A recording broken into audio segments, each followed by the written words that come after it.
Aman Garcha, founder of Styling Spaces Interior Design. Okay, so you've got an interesting career, having looked into your background. So your first career was in media. Yep. So that was, I've got down here, media and PR. So can you tell us a bit about that background? Yeah, sure. I went to, after university, I studied media studies, and after university I worked in TV for a short while, like a year, and then I moved into radio production. So I worked in radio for about 6-7 years. So I was a broadcast journalist at the BBC, and I used to produce radio shows. That was really exciting. But then there was a redundancy period, so I decided to take voluntary and retrain in PR, which is really quite a smooth transition from media anyway. So yeah, I moved into PR agencies. I worked at a PR agency, then I moved back to the BBC to be a publicist. And then I moved to a private school to do their marketing and PR. Then I moved to another FTSE 100 company, and then back at the BBC doing freelance work while I build my business. Okay, very interesting. A lot there to unpick. So how did you then segue into interior design? So what made that transition happen? So we moved into our brand new build when I was full-blown pregnant with my first child back in 2016, and I couldn't stand the magnolia walls, and I was just like, it was just like a box, like every room was a box and there was no character or anything.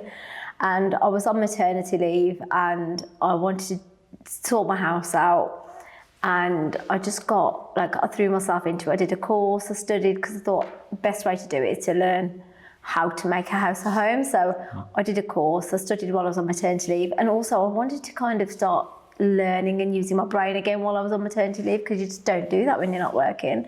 So I studied, and then I didn't really do much with it until I did like bits for friends and family for free, and then I didn't really do anything with that course, with that what I learned, until I had my second son.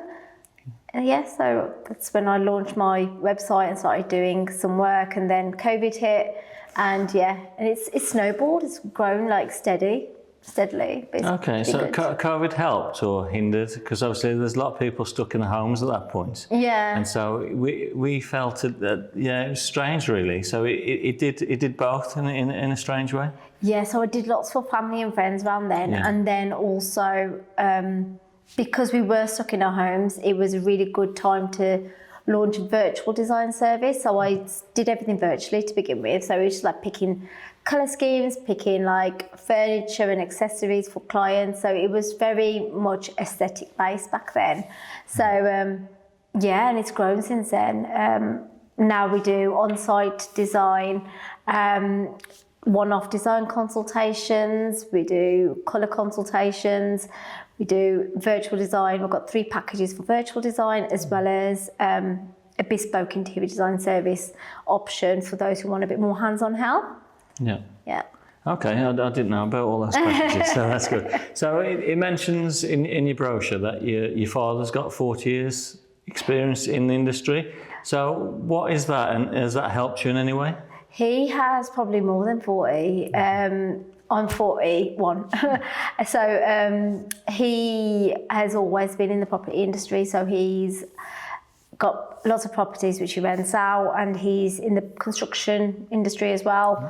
And he's also set up a paving company as well, business. So he's very much a hands-on, builder, I guess. Yeah, so he tries to get some freebies in design out of you. We can't work together. Oh, right, we can't work together. We've tried that. I had to sack him.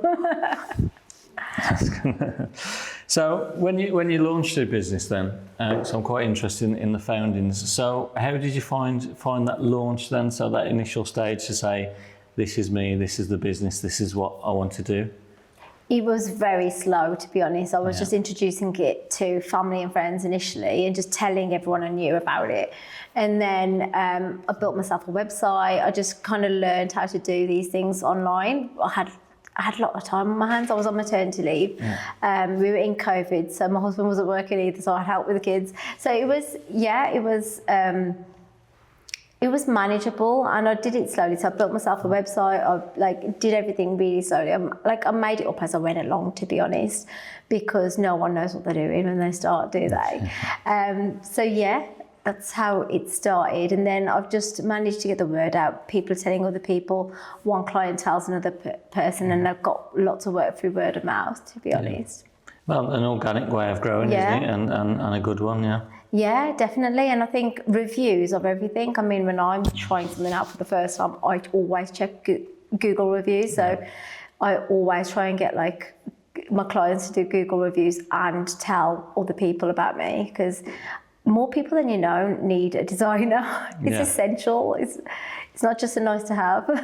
Okay, so it seems like it's funny because whatever you've done in the past, I think kind of builds you up to the person you are now. So it seems like with some of that, there's definitely some communication and PR background gone into building that. 100%. So I think my superpower is that I do have a background in media and PR. I've got a journalism background, so I do ask the questions. I dig deep into what the clients actually want. So clients tend to send me pictures. Oh, I like this and I like that, but they don't actually. We actually get stuck into what they like about these images and what they really want out of their space. Because 9 times out of 10, they're not going to explain otherwise, unless you poke at them. So I do like to ask the who, what, where, when, why. What do you like to do? How do you like to live? Do you have any hobbies? Which room do you do this in? What do you do in this room? Which way do you get natural light? What kind of vibe do you want? All the questions that a lot of people don't get to. So yeah. Well, it's the kind of, I'm in a lot of families' homes. It's the kind of questions some people wouldn't know to ask. Yeah. It's the right questions for the right circumstances, isn't it? So how do you balance the need for the design needs with the functionality for those families? Function always comes first. So when I'm designing, I plan the space before I do anything else. So if there's a room that's extremely large, I know what kind of furniture has got to use in that space, rather to make the most out of it and to make the most out of the proportions. There's nothing worse than having furniture that's too small for a space in a big room. It's going to just feel out of place, and vice versa. We're in the UK. The homes in this country are not big, so there's lots of really small rooms with oversized sofas. I've seen them far too many times. So it's just getting it right. So we want to make the most out of it. If clients have storage needs, we'll incorporate that. We can design bespoke joinery. We can incorporate it in really clever ways. Again, with your lighting and electricals, we can plan your lighting and electricals out for you. So we will get to the heart of how you're going to use the space before we plan where your sockets are going to go, where your lighting switches are going to go, what lights go on what circuits and all of that. And we will really get to the heart of what you want out of that space to make it perfect for you as a client, rather than a standard home with that's already been created. Do you know what I mean? Yeah.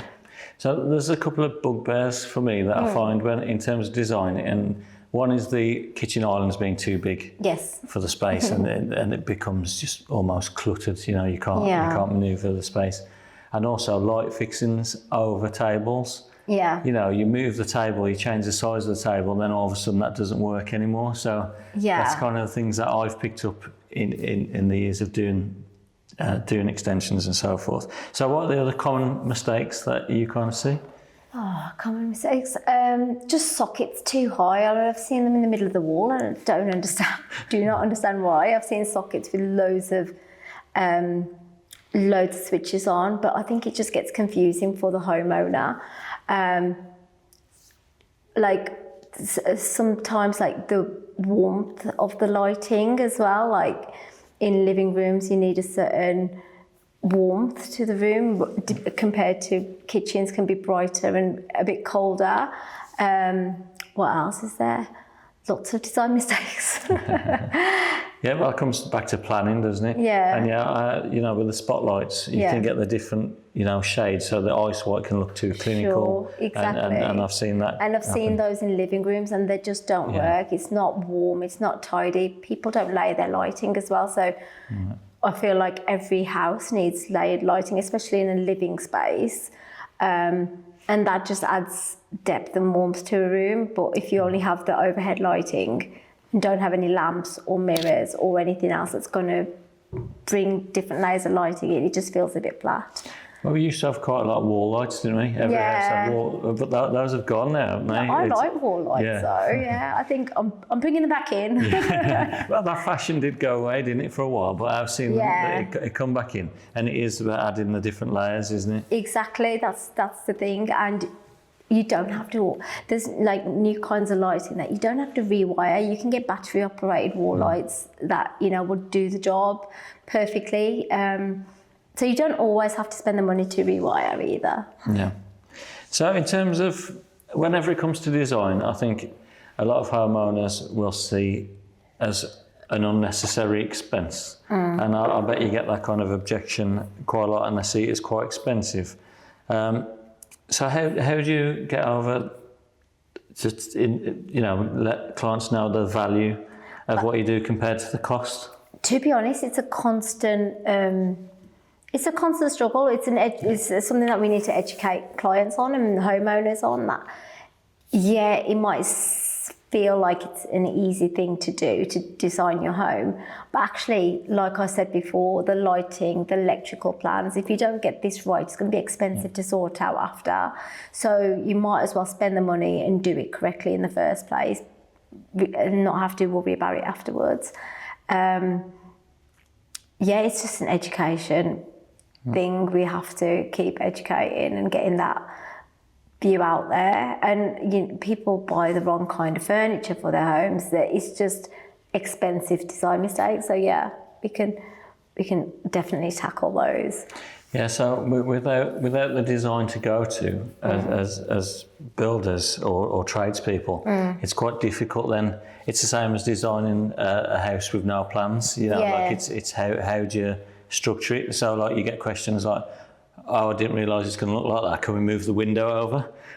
Well, that's obviously you can, but in terms of cost, that's it's going to add up, isn't it? Yeah, definitely. So in terms of collaborating with builders and tradespeople, then, so why is it important that interior designers get involved in an early stage then, and what stage would you say it's best? At the beginning, when you get your architects and get a designer on board as well, because architects and designers think really differently, and we can really work together to create the perfect space for the clients. I know architects are essential, but I honestly believe that designers are just as essential. I had a client who, young couple, they had this semi-detached 3-bed house, and they wanted to extend backwards, and they had an architect in, and the architect was turning the front living room into a 4th bedroom, and putting the downstairs loo somewhere else, and a 4th bedroom with a shower room. And I went in and we had a consultation. We discussed how they want to live. We got to the bottom of it. They didn't even want a 4th bedroom. It was going to be a long-term house, but they don't need a 4th bedroom in the house. It's the 2 of them. They're not having kids, so it's getting to the crux of it, I guess, and kind of working with.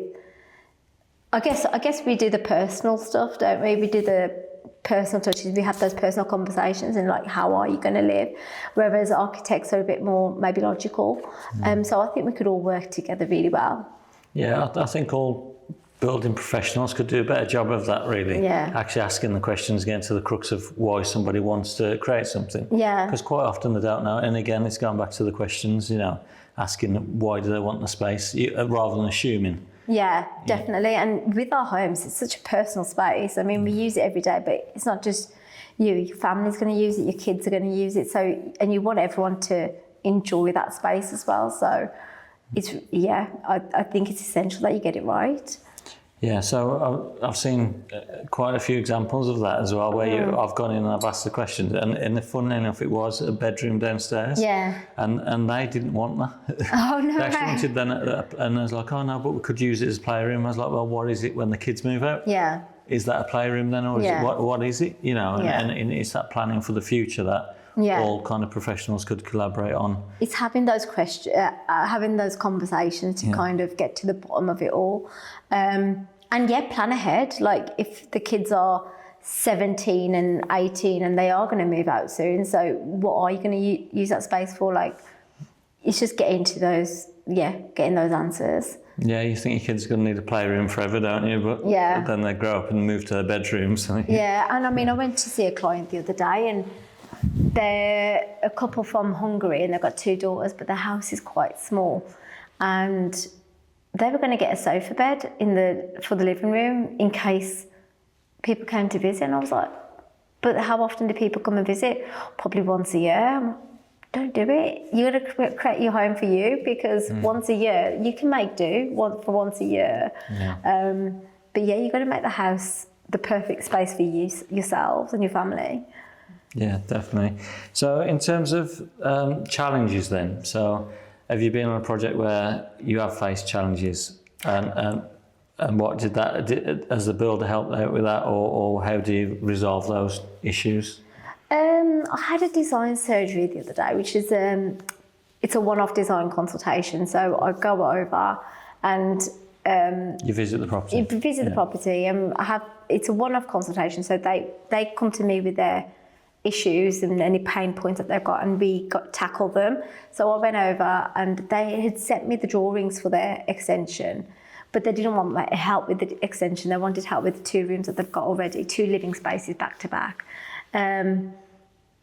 And they were quite narrow, and it was just where to move the door. So they were going to move the wall so that back room was a bit smaller, and the front room was going to be the main living room. But where would you put the door, and just how to manage it, because the hallway got no lateral light at all. So it was kind of coming up with some ideas. And that was quite tricky, because we're there in the room as it is, but the wall hasn't moved. So trying to think about it in a way. So but went home and played around with some floor plans and got some answers. Yeah, no, and it's best to do it at that stage, isn't it, than move a wall and realise that that's the wrong thing to do, or the flow of the house isn't correct. Exactly, and also we kind of incorporate like internal glazing into their design so that they did get more, like the living room is going to get lots of natural light, but that it would flood into the hallway too, and make the whole space feel a bit more open and contemporary. Watch some design programmes. I'm not a design expert, but they talk about this front to back lighting through the hallway. So if you get light from the back and the front, creates like a nice corridor of light, rather than, because we've all seen the houses with a dark hallway. So they're not very inviting, are they? Okay, so you mentioned you bought a new build house, and it's funny that really, because it's a bit of a bugbear, the design. Can be, not all house builders are the same, but it's funny how that's kind of almost the catalyst to make a design. I didn't want a new build. I wanted a house with character. But my husband, we were pregnant. My husband was like, we need to find something that's quick, easy, simple. So we moved into this, and we do like it now. We've made it our own. We've extended it actually. So it's the downstairs, because we were growing out of it quick. Once the second child came along, we were tripping over toys. So we extended the downstairs, had a single story extension during COVID again. So it's more manageable, but it'll last us longer. So it is more to our taste now. It was lovely before, to be honest. It was just lacking that character, because every room looks the same, doesn't it? It's like a box. So if you're talking to the house builders of this world now, because they are, I'm not knocking them, and like I said, they're not all the same, but they are, magnolia boxes. We asked them to paint it white. And they wouldn't. So what? Because obviously, again, it's about selling value, isn't it? So what do you think the value to the house builder to make those efforts, to employ a designer, to paint it with, aesthetically pleasing or design principles and completing the homes like that. There's got to be a massive value in actually creating value in the house because you want to, and marketability, I guess. Definitely. I don't know what I could I don't know. Because I guess for them it's quite difficult, isn't it? It's like, because a kitchen, for instance, they have to put kitchens in. They have to put kitchen in that, I guess, mass market. Yeah. But if you're a mass market house builder, that is. So most house builders, you can pick your own kitchen, you can pick your own door fronts and your worktops and stuff like that. I think it would be good to have. It's the additionals, isn't it? It's the extra things like whether people want paneling and stuff like that. That really make it a bit more bespoke, I guess. But it's just tricky. They're not going to be able to do that. I don't know. I think they could. Whether they will do, whether the profit margins in it to add that bespoke character and design to each property. The thing is, they do hire designers to do show homes, and the show homes do look beautiful. They really make it. You make you go in and think, oh, I could actually do this. I could actually live in a new build house. Yeah. It's just creating that yourselves as clients. As the buyers, it's a tricky one. I think I don't know. I think is there a way they could hire their designer out to the buyers? They could at least offer that service, couldn't they? Yeah. So like the person who created this show home is this person. If you want to, so they're moving into a home rather than, like I said, an empty kind of feeling shell. Yeah, exactly. Yeah. I think that's a really good idea. I think if I was building a house, you'd want to see you marketing it to a family or a couple of professionals, whoever that may be, and then try and style it for that person, or at least offer the package. I think that's a really good idea, to be honest. Okay. We'll pitch that to the house builders of this world. But actually, I think it does influence. I wouldn't buy a new build property. Well, I wouldn't say I wouldn't buy any, because like I said, there are differences, but it's because it is less characterful, and again, not built the same kind of way, and they're almost clones, aren't they? A lot of them. Yeah. Sometimes you have to go and build an extension on a new build house, for instance, which really shouldn't really be the case. I mean, I guess you could get to the design point before that. Yeah. But again, in terms of the size and shape. Yes, but again, that's cost, and I guess they're not going to go that far. But at least in terms of design and making it home, there may be. I think that's a possibility with like smaller house builders, possibly. With smaller, more independent house builders who are doing fewer plots. Do you know what I mean? I think that's something to be explored. I'm just not sure the bigger house builders would do that. Well, one of the houses I bought, I spoke to the neighbour and I said, why is the houses different? Yeah. And they all had different characters to them, all similar in size and shape, but had different features. So mine had a bay window at the back, and theirs didn't. And it's like, they bought it off plan, you see. Okay. And in the, I think it's a 70s house. I was like, the bay window was an extra. And you could at that point then, made me think that you could actually customise your house to that level. Oh, wow. And that house builder built a lot of that area. So. Oh, that's good to know. And again, with offset garages and things like that, they. Who was that? I don't know, they're probably not around now, but... that's interesting. Yeah, so whether they could add in that, whether you have... Just so they're not all the same, but yeah. Yeah. I mean, on our development where we live, they have different house styles. So from the front, they all look different. Well, there's like probably 5 or 6 of each one on the development. So it kind of... Not everything looks like it's cloned, but... Yeah.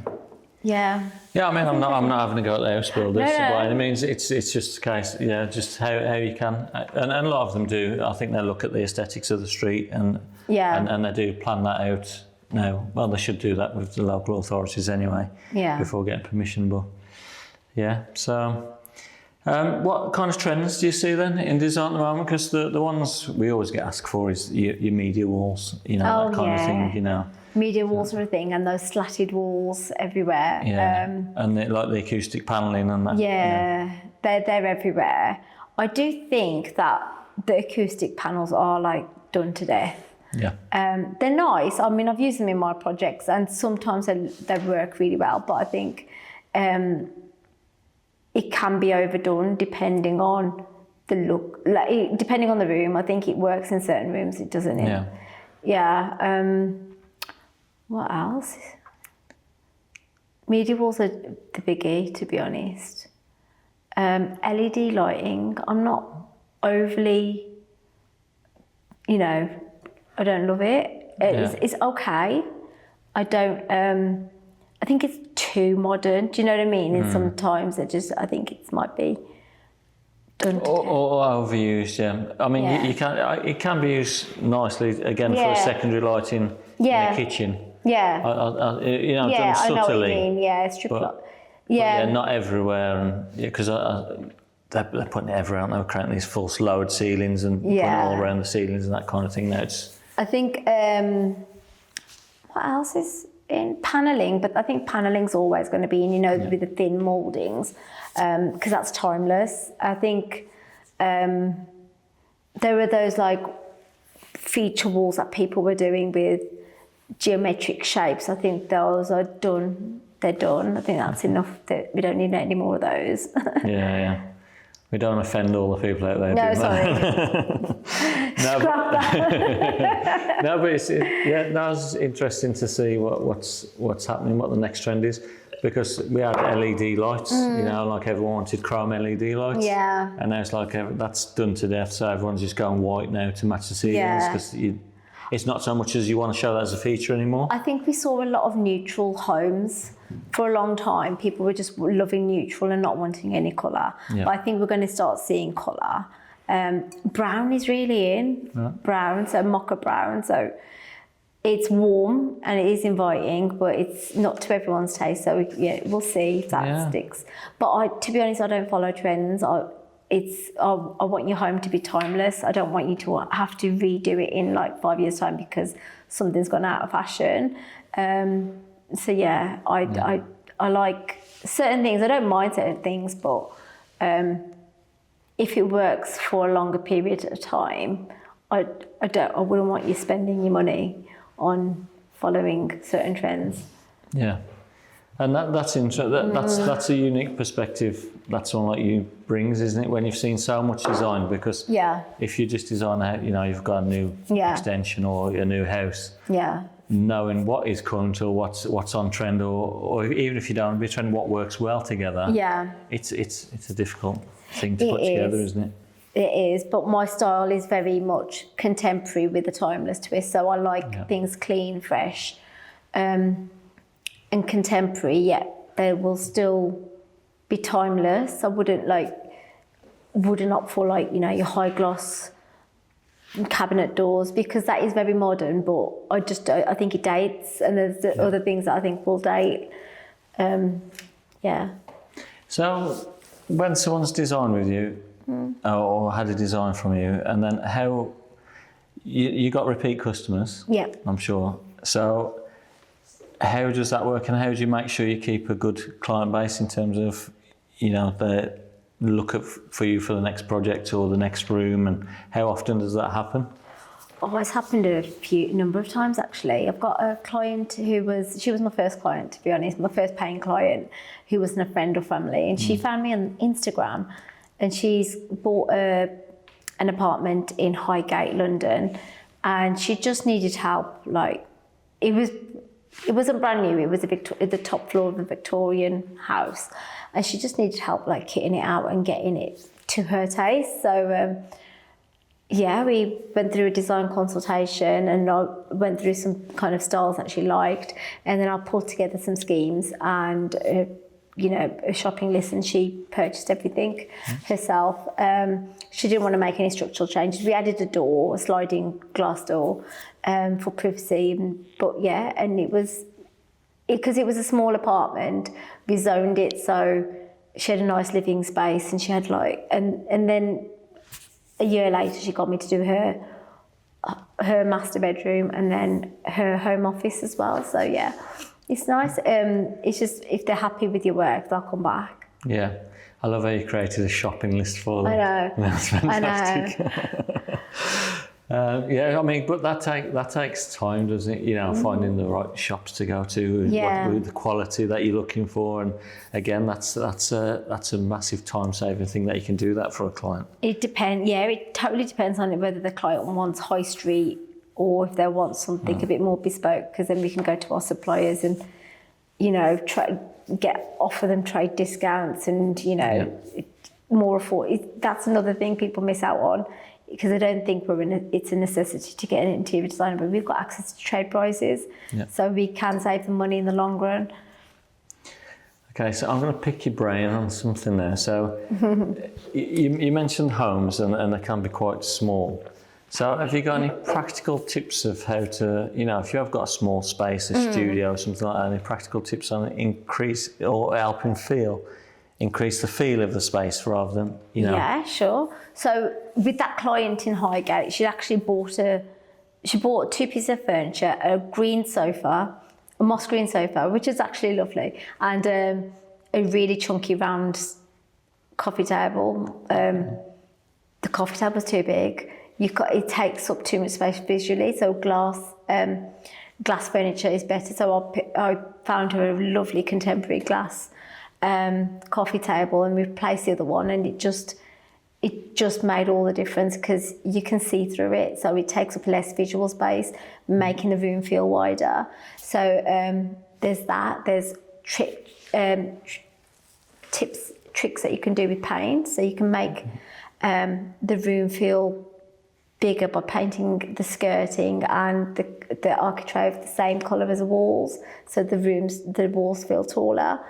Curtains, get floor to ceiling curtains because that just elongates the room as well. Okay. Hang them high and wide, so it makes the room feel wider as well. With furniture, get sofas or seats, furniture on legs, not chunky sofas that are flat. Because if you can see underneath it, it just gives the illusion of more space. Yeah. And then and there's loads of tricks.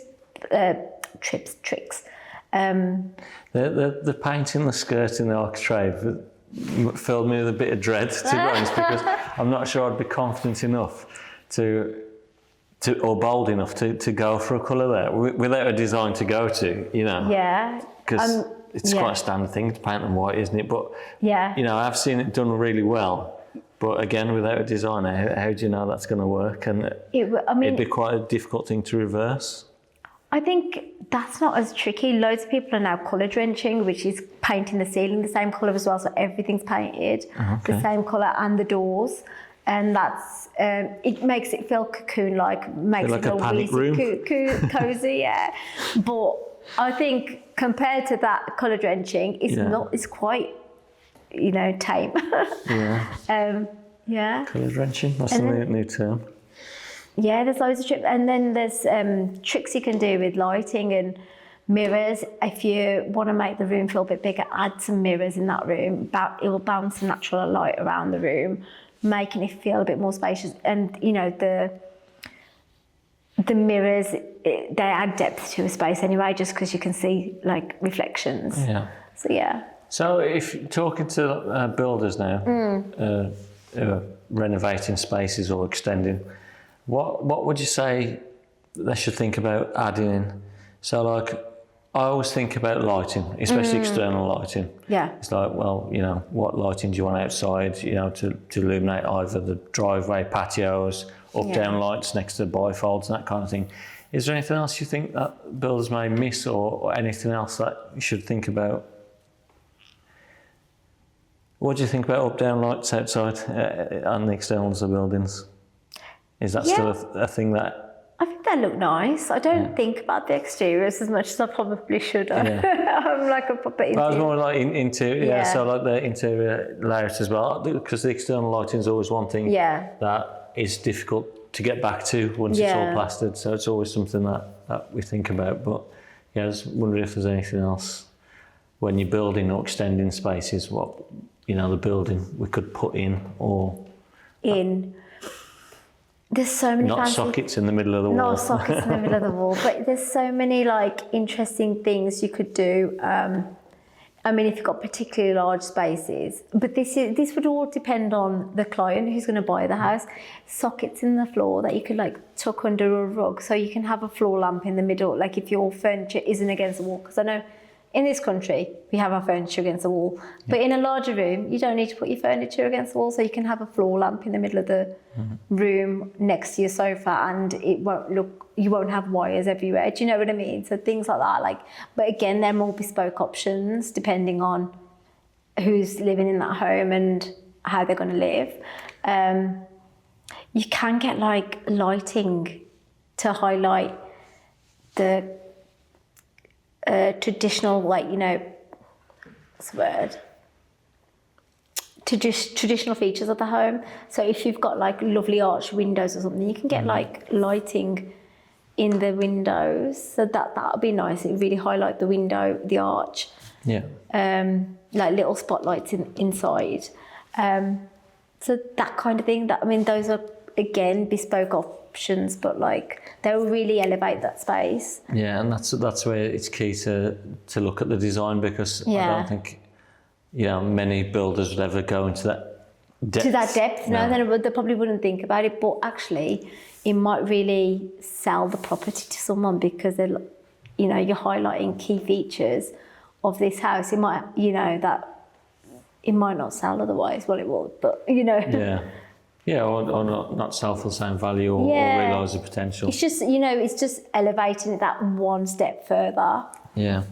So we touched on changing needs over time, you know, and designing from the start. So what kind of, we mentioned, you know, kids' playrooms. Yeah. And then what do you do with that afterwards? Is it another guest room, or, you know, is there any other things that you think, or you do think about as needs go on, apart from kids growing up? Is there anything else that, in terms of changing spaces and function of the homes? Well, I don't like, well, in terms of kids' bedrooms, I don't like to follow themes like football theme, or like, I know my kids really want dinosaurs all over the place, but they ain't getting it. I try to keep them neutral, because again, you don't want to keep switching up your space every year, because they're into something different. You want to make it fun, but kind of something that they can grow with, and something that will still last. Like stripes are always in. Stripes are beautiful, but they add a bit of fun and personality to the space. So you can have so much fun with that. You can do some colour blocking, and that will still last until you're a bit older. So if you're using some colour blocking in the playroom, say, you can still like incorporate that into whatever you change the playroom into. Say it's a study or an office or whatever, you can still, because it's not tied down to a football or like a theme, if you know what I mean. So it's very interesting, because I think everyone's aware of the feature wall. You know, you had a feature wall, but the blocking and the way, especially painting ceilings, it's not something you see very often. So when you see it, it is unique and got that personality to it. Yeah, definitely. And I guess if you're going to live in that home long term, do it. But if you're planning to sell in 2 weeks, don't do it. Do you know what I mean? You want it to be. Well, I'm not sure if it's thoughtful design. You know, I think, you know, a lot of people would I would appreciate that, because I like interesting spaces, you know, rather than seeing, you know, just the magnolia walls, which are fine, but you just see a lot of it. Another thing I really rate is bespoke joinery. I think it just really elevates a space, instead of, like, if you opt for bespoke joinery instead of freestanding furniture. If there's an option to do that, do it, because it will really add value to the space, and everyone can do with storage. Yeah, I was going to ask a question about the future and where do you see like the next 5 years design going, but that's something I definitely see on the rise. That you know, bespoke furniture companies, and bespoke carpenters, Exactly, under yeah. stair storage has become really popular. Utility rooms with, you know, thoughtfully designed. Yeah. So not kitchen manufacturer utility rooms, Yeah. but proper designed boot rooms. Boot utilities. rooms, that's what I was going to say. Boot rooms, I feel like, I know they're a very American thing, but I feel I can see them in this country. I think we definitely need them. Apparently they were a thing of the past. Like, they? yeah, there's really an article, I can't remember what it was in, but the boot room was a really common in older houses. Oh, wow. And it was, you come back home, you know, dirty from a day's work, and you have got that boot room. Yeah. But yeah, not very common now. They've kind of Disappeared, haven't they? disappeared. Yeah, but they are coming back. I've seen it on a lot of plans now. I see boot room. Yeah. And like, you know, what's the difference between that and a utility? But it's got a separate function. Or you use your porch. You know, I've seen porches like designed, and so So porches are an interesting one, because how to style a porch, you know, and make that look inviting. Yeah. You know, not externally, but like as you get inside, so people go.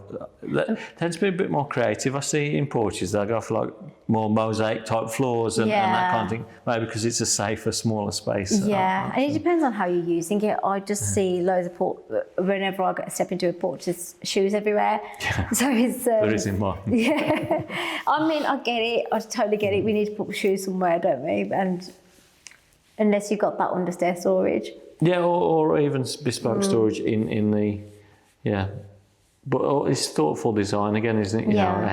You know, otherwise it does become cluttered. Yeah, definitely. Well, with kids it becomes cluttered anyway, unless you train them to take the shoes off and put them back in the right place. I do like the, you've got to have a big hallway, like a decent sized hallway for this, but like a bespoke kind of joinery in the hallway, so you can just put your coats away and your shoes away, and it's all tidy and neat. And there's somewhere for you to sit and put the shoes on and stuff. But again, it depends on the size of your space. I've seen that done quite well in understair. So not just the understair storage, but you know the room you have next to it, well, usually electric meter or something there, and the bespoke joinery in there. Yeah. And you've got all different kind of layers to the joinery. Yeah. You know, different storage types, which is good. Yeah. Yeah, really nice. But the hallway's it's the first space you see when you walk in, so you want it to be inviting, you want it to be not cluttered and, you know, pretty.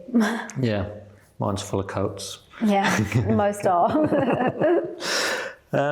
Okay, so in terms of what you've done so far in terms of work, what's been one of your highlights in terms of projects, and kind of what did you do for that client, and why was it a favourite or a highlight? I don't think I can pick out a favourite, to be honest. That's why I called it a highlight, not favourite. So, just one that comes up to mind. That I really like the problem solving. So we had a house which had a flood. It was flooded, so we had to rip out everything and they had to get a new kitchen. So I like that project because we helped them choose new cupboard doors, new worktops, and he had a peninsula in the kitchen before, which wasn't used as a breakfast bar. No one used it. There was a dryer stuck under there, to be honest, but we removed that. We added some shallow cabinets along, so we had more storage, and then we added a kitchen island, not a big one, just a smaller island, and that really elevated the space. It kind of made the kitchen a bit more usable. So, and we replaced the cupboard doors with like shaker style, something more contemporary. I know shaker style classic, but like they were at a contemporary feel because we had a dark island, a charcoal island, and lighter grey on the cabinets, and it really worked really well. And it's a more usable space, and the kids in that family love it. Yeah. Again, it's quite a brave decision, isn't it? If you're doing it alone, to do that with a kitchen, because it's such an expensive item. To mix and match the door colour, and I've seen it done really well. I've seen it done, but it's taste, isn't it? But I've seen it done where you think that probably doesn't go. But it wasn't just the aesthetics there. It was just like this planning the space. I love space planning. So planning the space, making sure that we're making the most of it and we're getting more storage out of it, getting a kitchen island out of it, getting a breakfast bar, somewhere where people can actually use. And it just really made it feel a bit more contemporary. It had high gloss kitchen doors before, and it wasn't nice. It's quite funny that, is it? Because I've seen quite a few examples where you can actually lose some space in the kitchen, but with clever design you can actually gain storage, by using corners and bespoke joinery again, or know, different style units. And you can... That's exactly what we did with that one. We used the units that would normally go at the top, the shallower ones, and we added them across the bottom to add just extra storage, and that really worked. Yeah. Okay. So, advice to designers then. So obviously you've made the change. So what would you say to people who aspiring designers? What would you say? How would you greet them into the industry? Would you say it's a good industry to go into? Yes, but it's also a challenge. I love it. I do really enjoy designing spaces, because you're not just changing spaces, you're changing people's lives, because they spend most of their time in those places, especially nowadays when you're working from home a lot. So yeah, I think it's a wonderful career to do and have, and it's exciting. I mean, I got invited to be on a podcast, so it's exciting, and you meet people, different kinds of people every day, working on different kinds of projects. So it is fun, but you're always learning. Things don't stay the same. I mean, I'm learning how to incorporate AI into my processes. I'm learning on the job when I'm like on site about stuff. You're always learning, so it's never ending, but it's exciting and it's fun to work on. But also, it is 20% design, and the rest of the time you're doing admin, or you're doing, more businessy stuff, or marketing, or it's like the more logistical stuff. So that's typical business ownership, isn't it? It's 20% aesthetics, and then but if you want to do it. Just do it. Learn, invest in yourself, do some courses, and do it. I mean, life's too short. Yeah, no, it is good. With what we do, and with the construction industry, is that different, experience every day, different. I'm glad you're excited about coming on the podcast. Every project's different, so it's really exciting. I'm working on my first, I've worked on a commercial before, but I'm working on a tricky commercial, so I'm quite excited about that, because it's a grade 2 listed building, and it's a denture clinic, so it's creating a space for older clientele, so you've got to make sure it's accessible and take into consideration all these other elements. Just because it is grade 2 listed, the clientele are going to be older, might need disabled access, and there's lots to consider. I don't know the answer to this, actually. With the grade 2 listed building, obviously you've got to maintain the aesthetic of the building. Do you have to maintain the aesthetic of the design as well? Or no, I think you just can't knock through walls and stuff. But I don't know. No, I don't think so. You don't have to keep No, so it's exposed brick, and so we are planning to. Okay, similar to this. Yeah. Okay, so the AI and augmented reality is interesting in design, isn't it? The fact that you can see a coffee table in your living room now and that kind of stuff, that's quite an interesting... I haven't used that. I haven't done any of that yet. Amazon have got it on a lot of products. So you can just say, how does this look on my... with TVs, how does this look on my wall? That's a good idea though, isn't it? Yeah. I'll use AI for concept creation. So if I'm trying to get an idea and I'm just like, need to kind of, I know what's in my head, but I want to kind of get an image of it so I can portray it to my clients. This is the kind of style I'm thinking. This is what I'm thinking of. I'll use a software called Midjourney for that, and that's really good. And I know SketchUp is what I use to design and do my floor plans and my 3D work, but I know they've got an AI. It's got an AI extension, but I've not used that yet. So it's just incorporating that. Well, slowly learning. I mean, a lot of people are scared of it, aren't they? Think it's going to replace them, but it's not going to replace the creativity. I don't think it might replace some of the legwork of, you know, getting some of that stuff done, or getting the first draft visuals or some ideas. Yeah. But yeah, not putting it together. No, I don't think it will. I think it will just make you a better designer. Yeah. It'll just make you more well-rounded.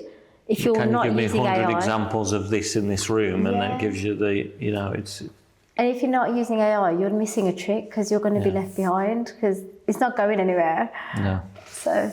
Yeah, good. So going back to your clients then, so yeah, obviously you get a lot of joy from it. I can see when you're talking about it. So what would you define success in a project with a client? So you touched upon, you know, impacting their lives.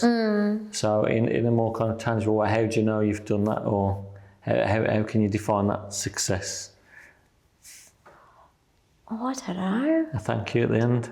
Oh yeah, I always get those. Just like the response to the designs and just their reactions, really. To know that they're happy is kind of like, it's rewarding. Yeah, it's really rewarding. So I do really enjoy getting those messages. Yeah, no, they are great when they come. It's good going back to the principle of design, you know, asking the questions in the first place, and then obviously everything else is fluid to that end point, isn't it? You know, and you kind of almost know that you're going to create that amazing space for them. So it's the journey that you're going with them, isn't it? Yeah. Which is the rewarding part. Yeah, and a lot of the times they can't visualise what you can visualise. So that's where we do bring 3D design in, and so they can actually see what it's going to look like. So yeah, I mean, it is. It's really. It is about transforming lives at the end of the day. Yeah, definitely. I touched on that with the architects we work with, where some people can't interpret the 2D plan. Yeah. You know, it's really difficult for them to say, well, I don't know what that's going to look like. Yeah. You know, so with the 3D designs, we've used that a few times where they can actually spin around and see the project. But obviously with a visual, I guess you create visual aids and mood boards and such.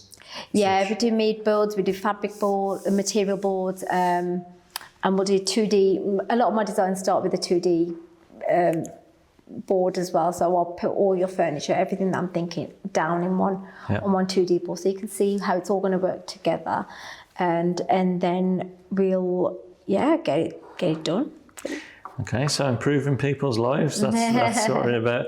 So to kind of start to finish off then, it's been great. I've learned a lot. I always do, you know, when you speak to other people, and this is why we do these chats, which is great. Have we got 3 tips? If we say top 3 on design, so for homeowners. Let's say homeowners, Okay. So homeowner buying a house, or renovating a house, extending a house. What's the 3 tips that they should look? Call me. Call you. Get a designer on board. Because yes, it's an investment, but you'll save money in the long run from not making the expensive design mistakes, from not buying the expensive sofas that are too big for your space, from our trade discounts. You'll get access to those, so it does work out, and a lot of people don't realise that. So that's one. The other one I always say is to get over that common mistake, and I do see it like where you have bought the wrong furniture, or you don't realise the space feels the way it does. Is to live the space. You know, unless you've got a designer in, live the space first and see kind of how you want to use it, because you don't know until you feel it. Yeah, definitely. So if you're buying a house and if you've just bought a house, live in the space, see how you feel, and then you'll know how you're going to use it, because you might be like, actually, I don't like spending time in this room. I might use it as a, office or something. Do you know what I mean? Like, it's not going to be a living room, and then, you can totally do that. I think that makes a lot of sense, to live in the space for a bit before you're going to do anything to it. A lot of people, for those who buy a space and then want with plans to do stuff to it straight away and not live in it while they're doing that, then get us on board. So tip number 1, get a designer in before you spend £3,000 on a sofa and sell it on eBay for £1,000. That's £2,000 lost. Okay. So layered lighting, I think, is another one you Layered kind of mentioned. lighting, yeah. And then planning the colour. Is that? Yeah, I mean, colour schemes are really important because lots of people want a light and airy look, but if you're putting brilliant white in every room, it's not going to look the same in every room. Yeah. So if you're getting south-facing light in one room, yes, that will look white. But if you put the same paint in a north-facing room, it's going to look grey. It's going to look a bit dull and not not really very welcoming. So you've got to really think about what colour schemes you're going to go for and plan those as well.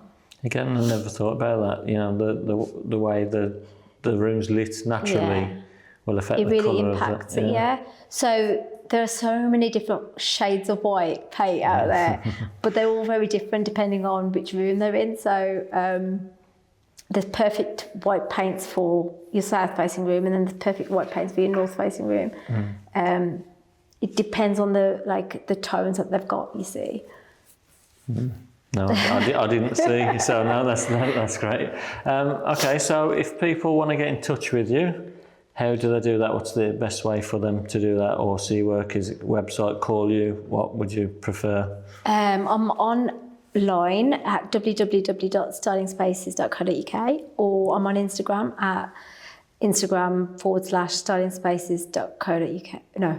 Styling Spaces Interior Design, sorry. Search for Styling Spaces. Styling Spaces is such a great name. I'm surprised that's not a bit was taken before, you know, Styling Spaces. I know, I'm surprised. It's brilliant. Yeah. So your PR background kind of helped you with that one, such a difficult thing, isn't it, in the business creating a name, especially with one that's not taken. You've got the website for, so you've got that website as well, stylingspaces.co.uk. Yeah. But I feel like there is a .com out there. Okay. Yeah. So you do work for homeowners, construction companies, property developers, commercial clients. Yep. The commercial one, before I finish, I see a lot of poor design in commercial spaces as well. Okay. So offices that are just plain, that kind of thing. So I mean, it'd be great to get some. There are more like nice. I've seen more boutique-y kind of styles in offices now, but I've also been in those bland ones. Guess working for the BBC, not mentioning any names. Yeah, they can afford the designers, can't they? Okay, so thanks very much for speaking with us. Interior design wasn't a strong point of mine, although we see it quite a lot. And when I talk to architects, we're in a privileged position, really, that we do see projects complete. Yeah. And so you do see you get the satisfaction of you've got that space for the homeowner, and you see, how that does change their lives. Yeah. Whereas, the architects don't see that. They do the plans and tend to go away. Yeah. So, no, it is a privileged position, and I'll definitely take some of your tips on board and try and help in the future. But we'll be in touch, and hopefully we can work together.